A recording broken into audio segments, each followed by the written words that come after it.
Welcome to my channel viewer. తెలుగువారి కొత్త సంవత్సరం ఉగాది. యుగము, కాలం మరియు ఆది, ప్రారంభం అనే పదాల కలయికే ఉగాది. తెలుగువారి కొత్త సంవత్సరం ఉగాది అంటే ఒక కొత్త కాలానికి శ్రీకారం అని అర్థం. ఈ ఏడాది 2026 మార్చి 19 గురువారం నాడు మనం పరాభవ నామ సంవత్సరము ఉగాదిని జరుపుకోబోతున్నాము. ఉగాది పచ్చడి, జీవిత సారం. ఉగాది అనగానే మనకు ముందుగా గుర్తొచ్చేది షడ్రుచుల పచ్చడి. ఈ పచ్చడిలోని 6 రుచులు జీవితంలోని 6 రకాల భావోద్వేగాలకు ప్రతీక.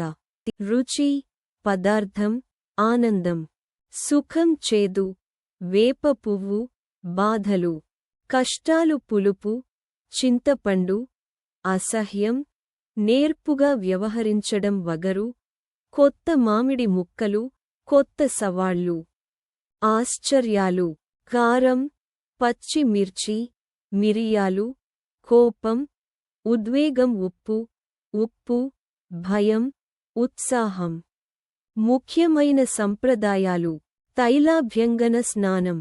ఉదయాన్నే అభ్యంగన స్నానం చేసి కొత్త బట్టలు ధరించి పండుగను ప్రారంభిస్తారు.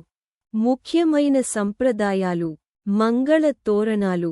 ఇంటి గుమ్మాలకు పచ్చని మామిడి ఆకులు, వేప ఆకులు మరియు బంతిపూలతో తోరణాలు కడతారు. ఇది శుభానికి సూచిక. ముఖ్యమైన సంప్రదాయాలు: పంచాంగ శ్రవణం. దేవాలయాల్లో లేదా ఇంట్లో సిద్ధాంతకర్తల ద్వారా ఆ ఏడాది ఆదాయ వ్యయాలు, రాజపూజ్యావమానాలు మరియు రాశి ఫలాలను తెలుసుకుంటారు. ముఖ్యమైన సంప్రదాయాలు: పిండి వంటలు. ఉగాది పచ్చడితో పాటు బొబ్బట్లు, భక్ష్యాలు, పులిహోర మరియు మామిడికాయ పప్పు వంటి రుచికరమైన వంటకాలను నైవేద్యంగా సమర్పిస్తారు.